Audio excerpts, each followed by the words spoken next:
Waheguru, Waheguru, Waheguru, Waheguru, Waheguru, Waheguru. We now will focus on symbology that we hold dear to in our Sikhi. The first one is let's have a look. Let me share my screen. The first one is simply, let's start with Gaur and Singh then. So symbolically, for you, what does using Gaur and Singh, what does it represent to you? What does it symbolize? A great question. So, I mean, Gaur and Singh are signs of brotherhood, sisterhood, sense of community, sense of oneness, sense of reciprocity. But what I'm also realizing and seeing is that the name doesn't make the person, right? It's the person that makes the name. And our gurus exemplified this. They didn't rely on name equity to get them ahead where they needed to go.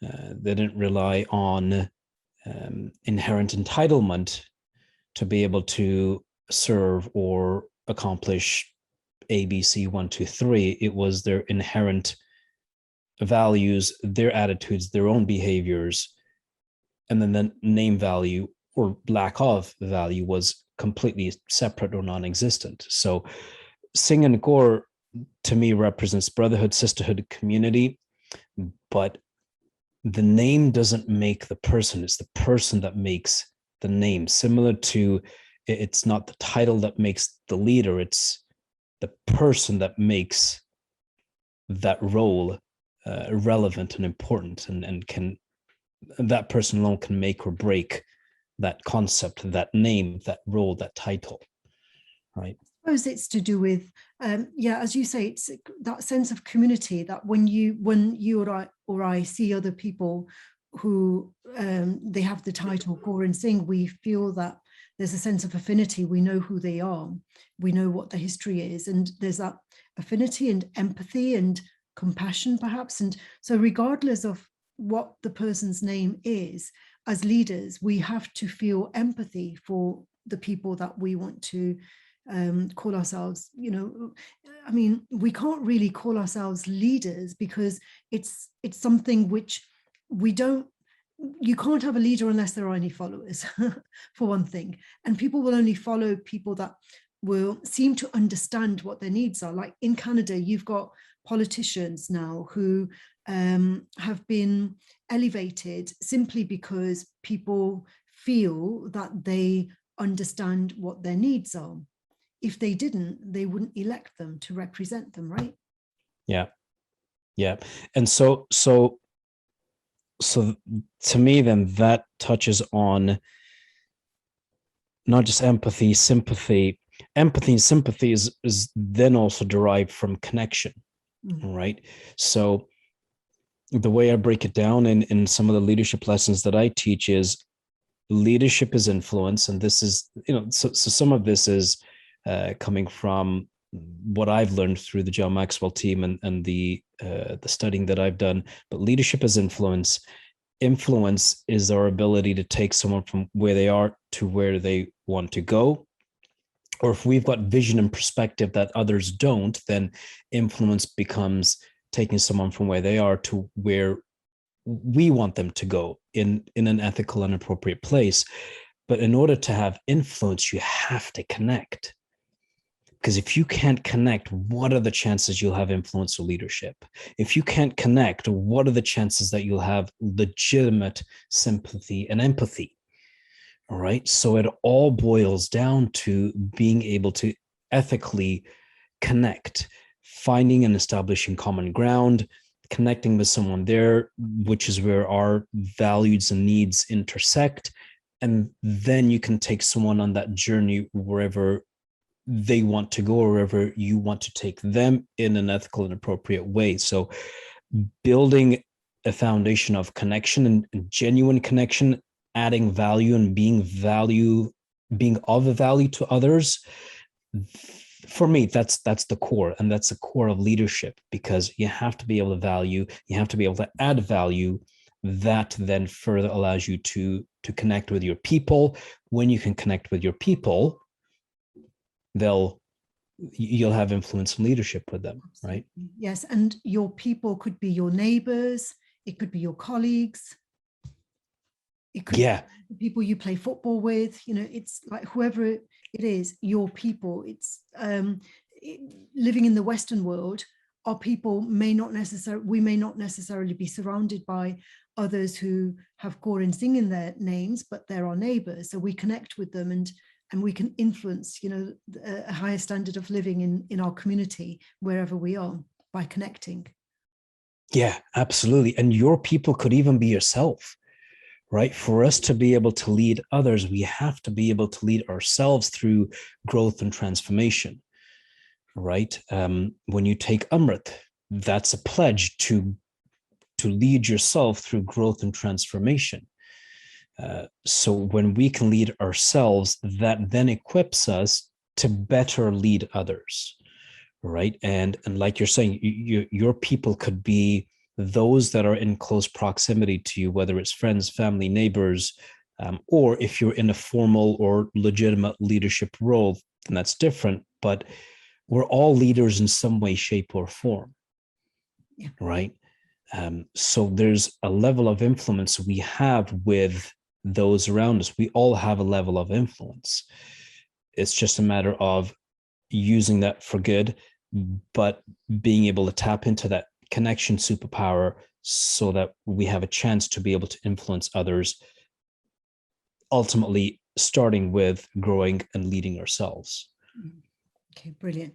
So let me ask you now about the symbolic use of Gurmukhi. So our gurus gave us Gurmukhi. This language didn't exist before Guru Nanak Ji and Guru Angad Dev Ji. They created Gurmukhi so that the masses could be literate and understand the Gurbani as the way it was expressed. So symbolically, what does this, in terms of leadership, what does Gurumaki symbolize for you?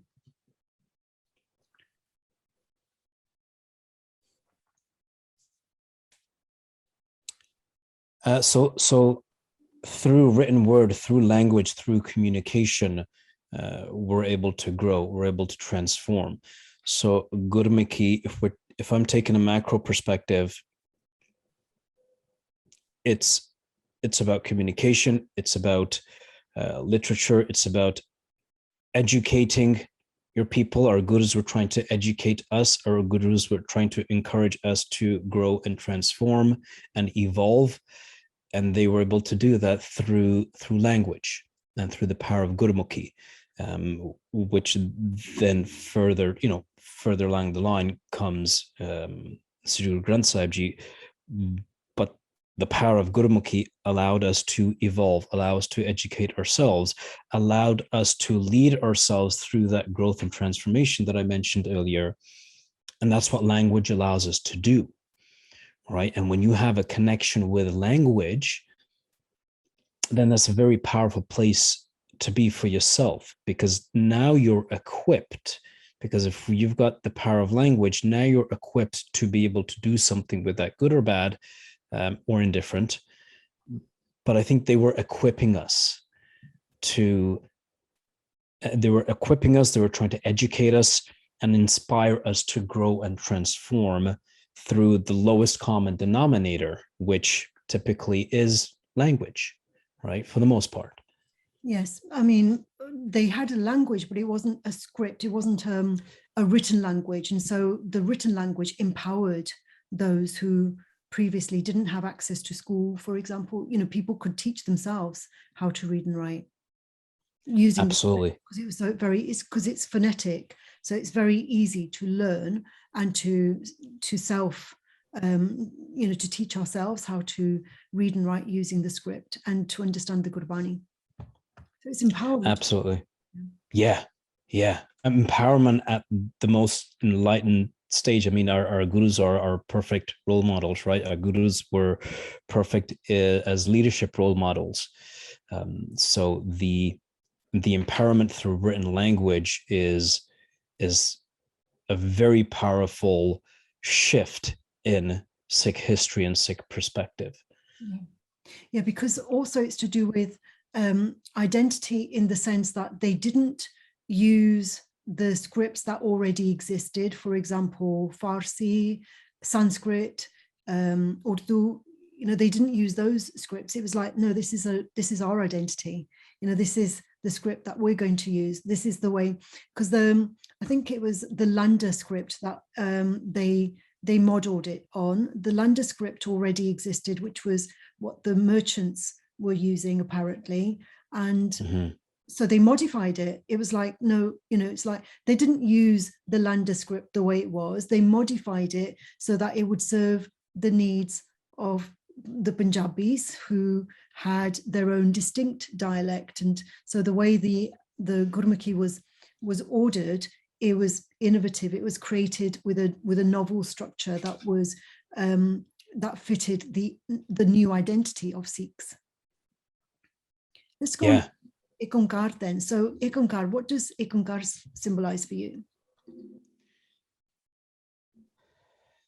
So what I've come to learn through listening, by way of listening to various kathas and bachans, is Ek Onkar resembles and boils down to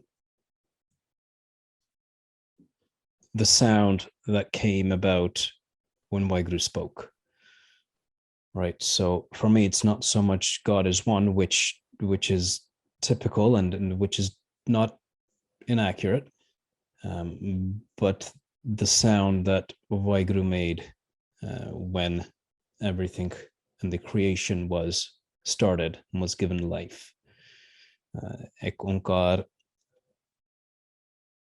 resembles oneness, and again, sisterhood, brotherhood, community, but the concept of one, the concept of equality, the concept that we are all one, and individually we have our superpowers, but when we come together,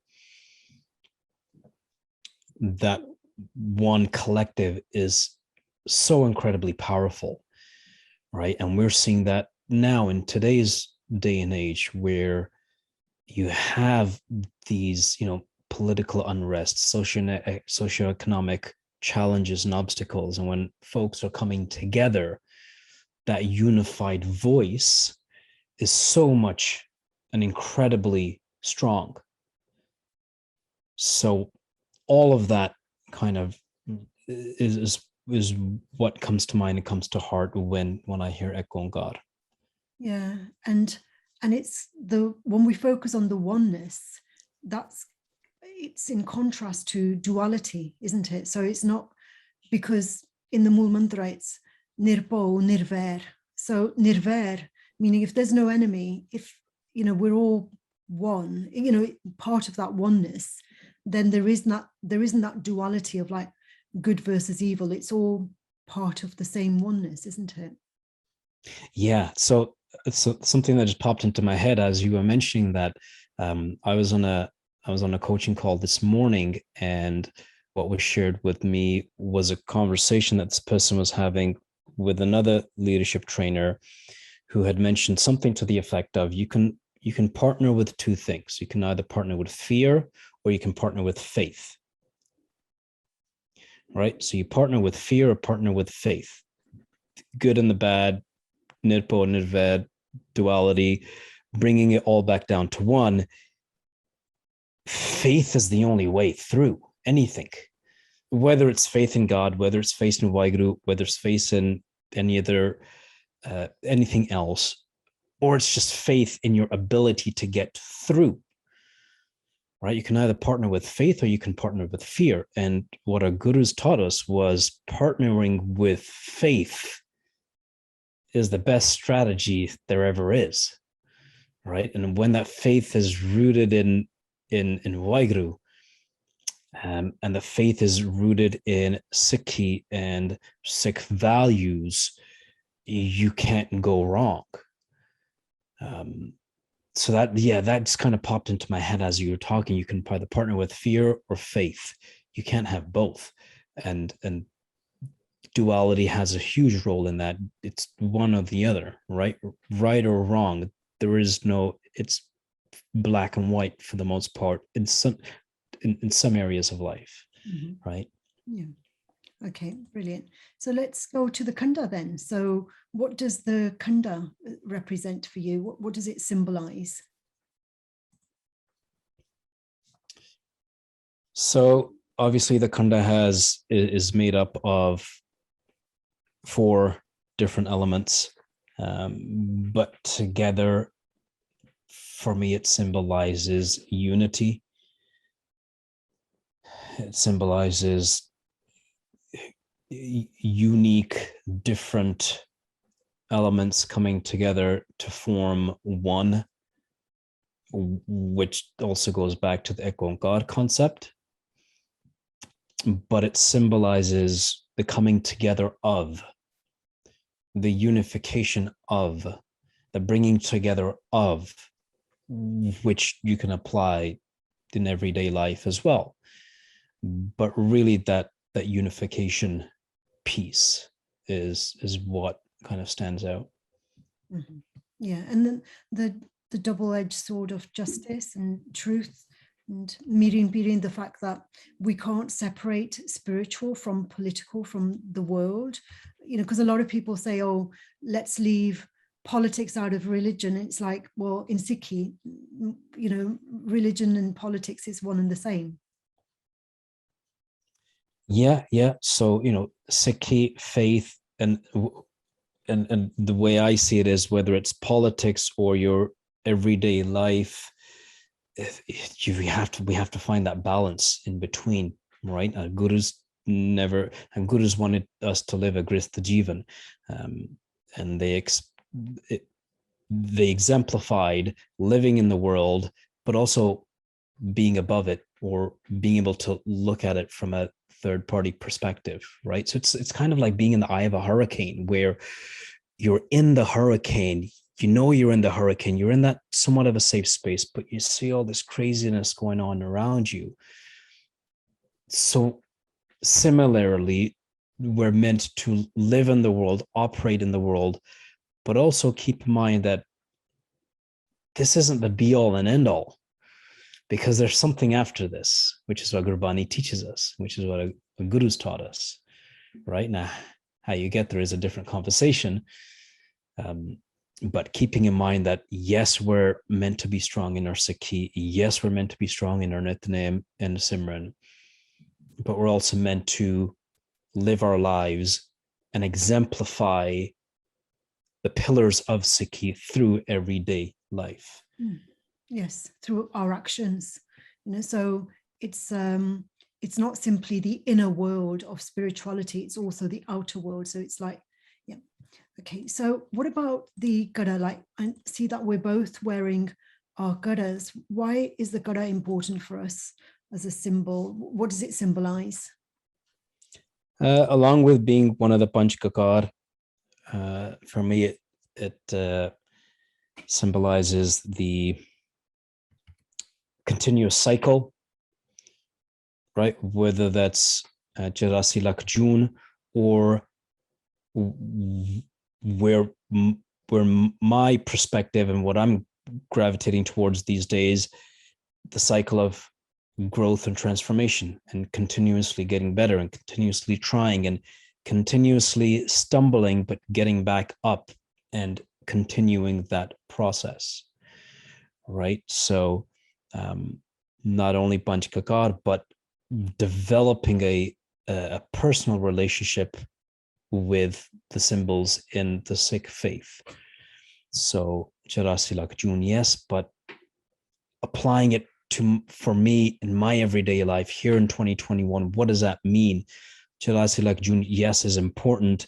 Unity, equality, all of that is important.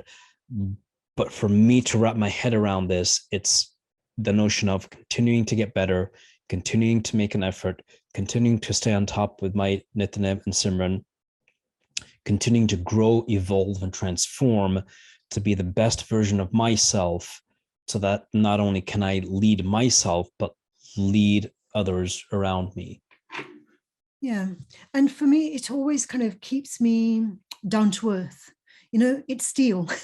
It's not gold. It's not diamonds. It's not jewelry. And so, yeah, when I see my Gada, it keeps me grounded. You know, the fact that it's, I think it's meant to be, again, like solidarity with the masses rather than elitism. You know, if it, you know, to be kind of elite, you can wear like a diamond bracelet, but not everyone can afford diamonds. And so again, it's a sense of like solidarity with everyone. Everyone can afford a steel gada, right? Mm-hmm, mm-hmm. And then also the the description of strong as steel, steady as stone, right? It also, you don't have to be, this day and age, you don't have to be flashy.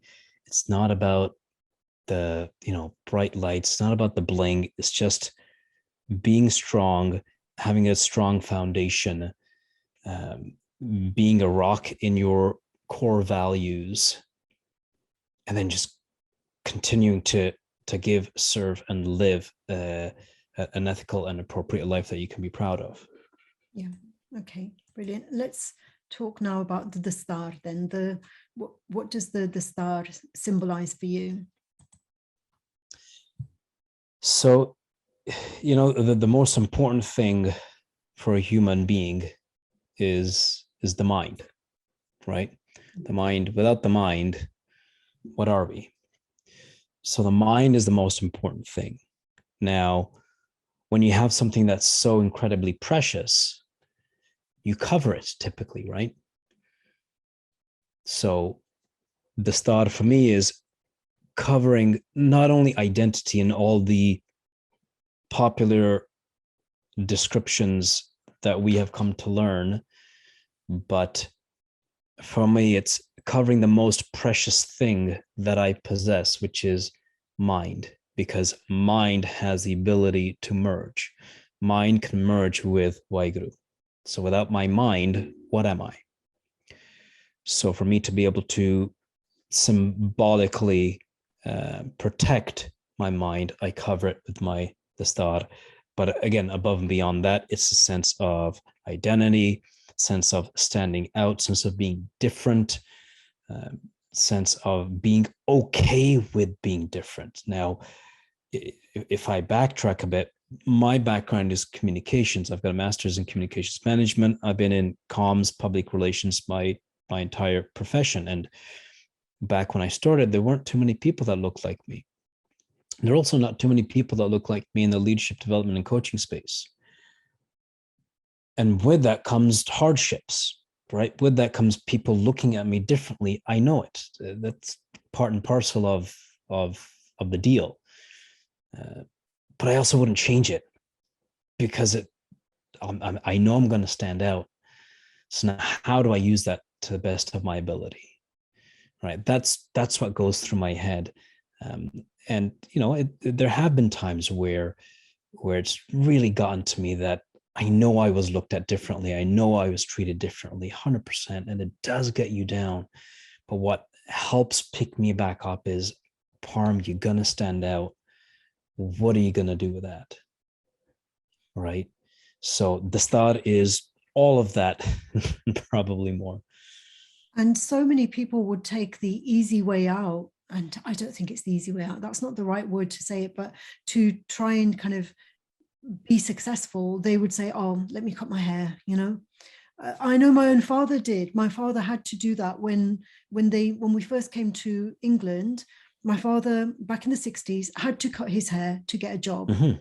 My Thaya had to cut his hair to get a job. They did, because they had families to feed. And as soon as they retired, both of them, on the day of their retirement, they both started to wear the bag and grow their hair back again.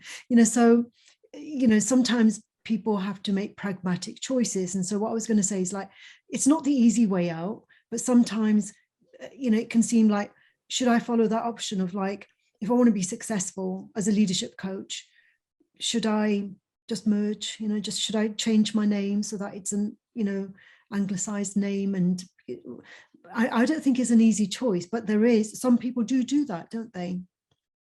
Yeah, and it's finding that balance that works with you, that you then have to live with, right? It's answering those questions for yourself that you have to be comfortable with.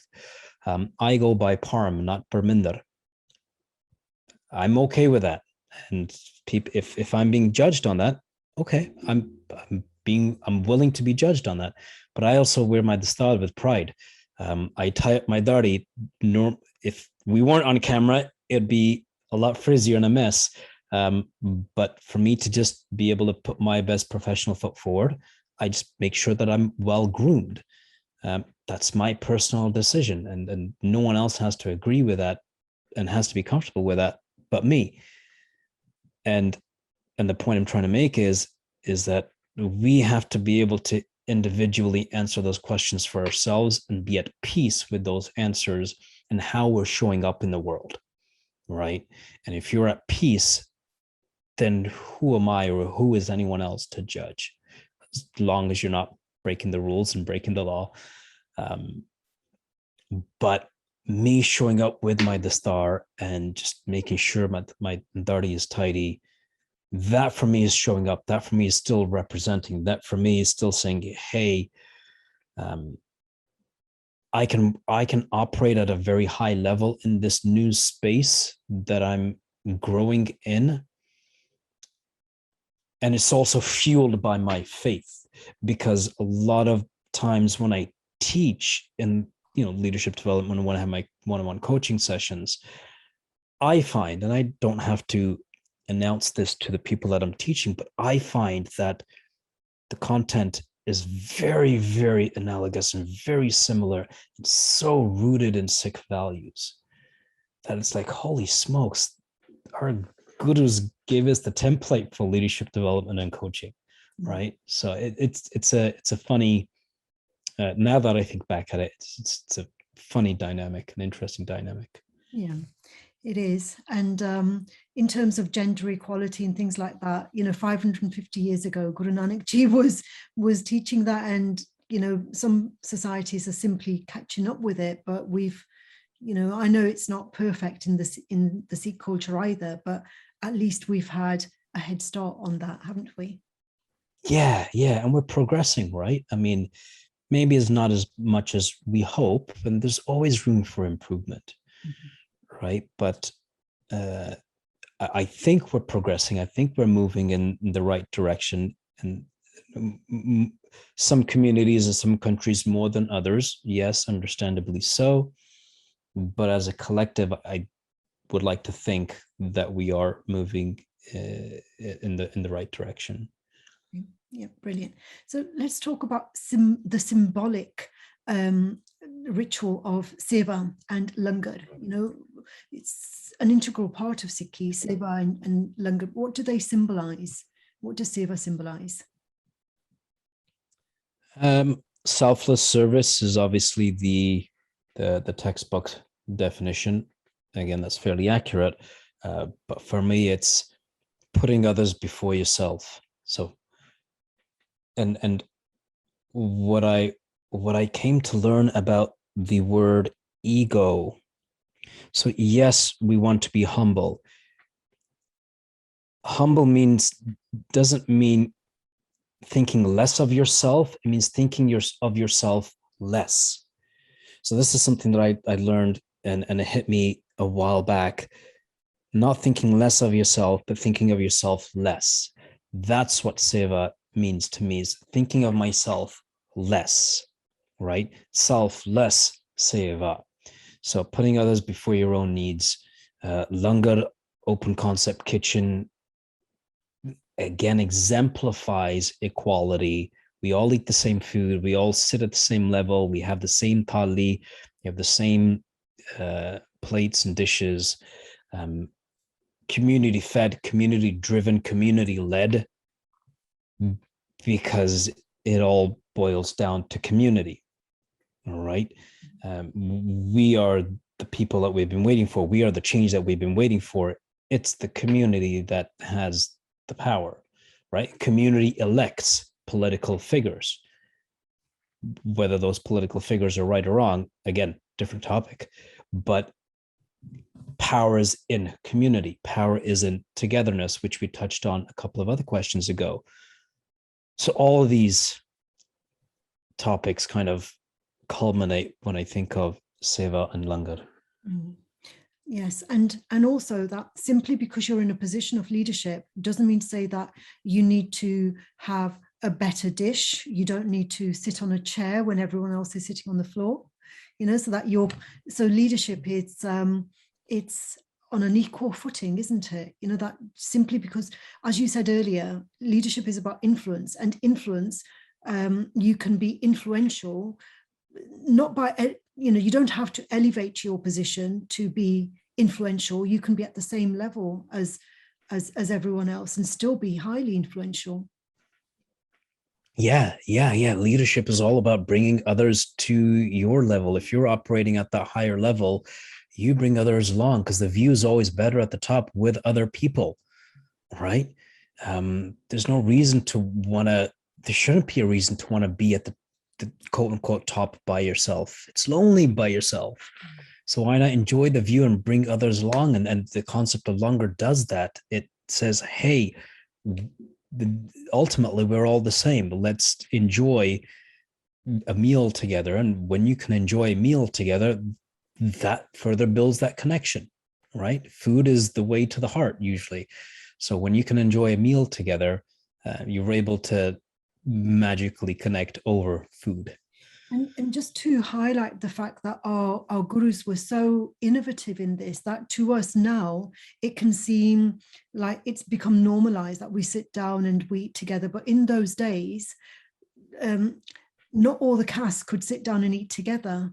You know, some castes were not allowed to eat together with other castes, you see. So it was quite a revolutionary idea to sit down and eat using the same utensils, because, you know, there were some parts of society that wouldn't eat from the same utensils that had been even touched by people from another part of society. So can you see like how revolutionary they were to say, let's all sit down and eat together? You know, that was a very kind of a radical way. Sitting down and eating together was a radical way to eradicate these inequalities, wasn't it? Yeah, again, prime and the best leadership role models that we could probably study, right? Where it's just lesson after lesson and building bridges, breaking down those obstacles and challenges that our gurus did, and created a level playing field for Sangat to be able to live together, eat together, pray together, be connected together. All right. So it's just, and yeah, just incredible role models that were so ahead of their time. Yeah. And what about the Nishan Sahib then? So tell me what the Nishan Sahib symbolizes for you. Nishan Sahib for me is Nishani, right? Nishani of a Gurdwara, Nishani of a holy place, Nishani of the Guru's Dwar, Nishani of the door to the Guru's house. So Nishani, right? When you see Nishan Sahib, you ultimately know Gurdwara is here, or a place of solace, or a place of safety, a house of safety is here. So, I mean, we all have Nishani on the mind. Nishani is ultimately a place where Vaheguru's home is, where Guru's home is. When we're talking about the internal journey, we have to be able to open those internal eyes to see that internal Nishani. But Nishan Sahib is there as Nishani of all that is good. Yeah, and the fact that a flag is usually associated with some sort of triumph as well, isn't it? It's also the fact that we can raise the Nishan Sahib on our Gurdwaras, that in itself it's a triumphant act, isn't it? That we've managed to protect our faith for all these hundreds of years, and we've created another Gurdwara. That's a privilege. Yeah.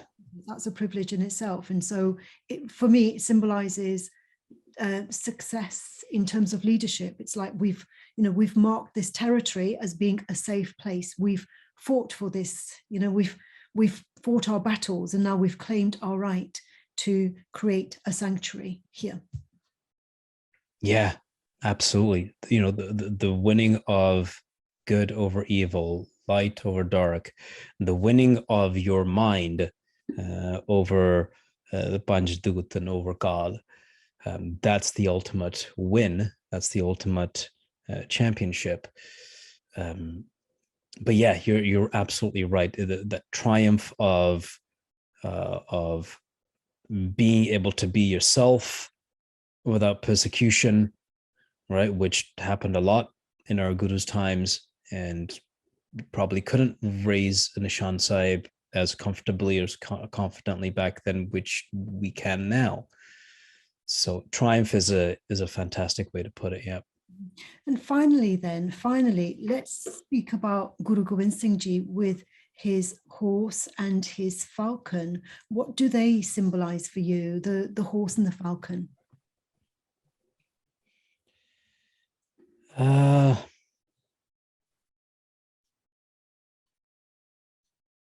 That's an interesting one.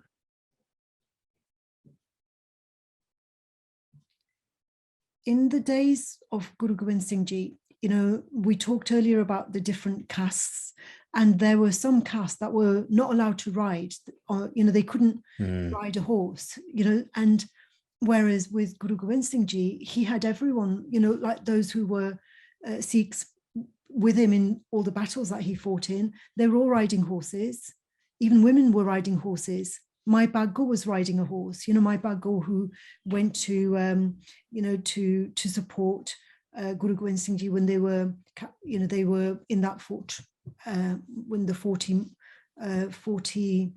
people from that village, they abandoned them, and my Baggo led them back, and she was riding. And so, normally, riding horses was the privilege only of the elite and those in power, whereas in Guru Gobind Singh Ji's time, regardless of what your race was, you could ride a horse. That in itself was a gesture, I imagine, a bit like eating together, eating langar together, riding a horse, regardless of your caste. That was also a revolutionary act. Yeah. So a sense of empowerment, a sense of empowerment comes to mind, obviously equality. And to jump off of that point, the same goes with Varna, that was royal blue and not typically just white, right? I mean, those brighter colors typically cost more back in those times. So it was only royalty or those of high position that could afford those colorful clothes. And the way I understand it, that's one of the other reasons why Guru Sahib introduced Varna that was not just plain white, but that was royal blue. That was a vibrant, bright color, to be able to say, hey, it doesn't matter what your background is, what your occupation, caste, creed, color, whatever the case is, we're all going to wear this, we're going to ride these horses, we're going to partake in this, that, and the other, because we can, and because we're allowed, and because we're all equal and we're all the same. So a sense of empowerment is kind of what, for me, ties it all together. Yeah, to me as well, because it's and the falcon, what does the falcon mean to you? Again, I think it's a bird that's often associated with royalty, isn't it? Yeah. I mean, so for me, it's also free spirit, like to be able to be free and not confined, not being put into a box, right? Where as a Sikh, you had to be, a Sikh has his or her own identity. We're not meant to fit in, we are meant to stand out. So the Baj to me represents freedom of spirit, which again can be used in good or bad, but using that freedom of spirit to grow, to transform, to evolve into being the best version of yourself. Yeah, so can you see, like, from all of these examples in terms of leadership, our gurus, they demonstrated leadership and revolution, transforming society simply through acts such as riding a horse, eating together with other people, creating the Langar. And it's like, isn't that amazing? That totally transformed society. Acts that, I mean, the only thing that we don't, Langar, we've kept that tradition. I don't see Sikhs with their connection with horses anymore, and some may say, well, we don't use them for transport, but I don't think, like, horses they weren't simply used for transport in Guruji's time either, were they?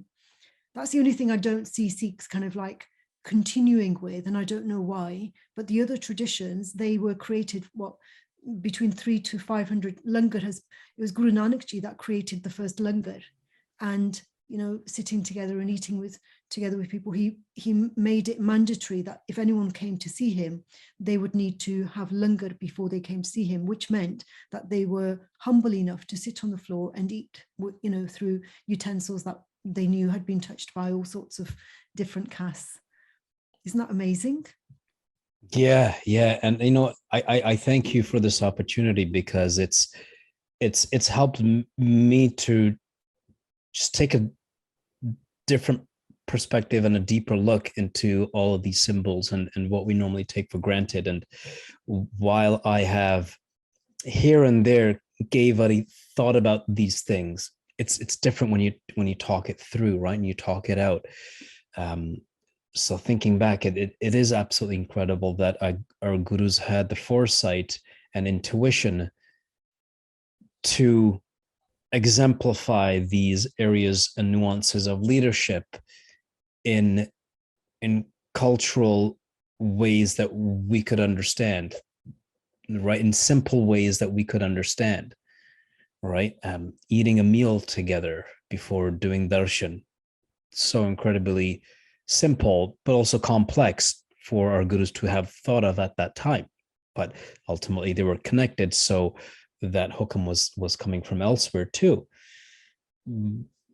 But it's this conversation has helped me resonate with these things that I'm aware of, but my spidey sense is going off a little bit more. I'm also a Marvel fan, so my spidey sense is going off a little bit more, and will be going off a little bit more when I come into close proximity with some of these practices. So yeah, no, it's when you study and actually take the time to talk through, it's incredible the foresight and the intuition our gurus had. Yeah, because I just mentioned to you about my Baggo, and I think that's incredible. There was a woman riding, 40 men following her, and we're talking about 300 years ago. Yeah, like who would have thought something like that would happen, right? And the sheer bravery of my Baggo as well is incredible. So it just, when we dissect our history, I think there's so many examples of a leadership from an individual perspective, aka our gurus and select individuals, but also as a community perspective, the shift that was happening at that time. Okay, amazing. So we have so much to thank our gurus for. So Waheguru Ji Ka Khalsa. Khalsa, Waheguru Ji Ki Fateh.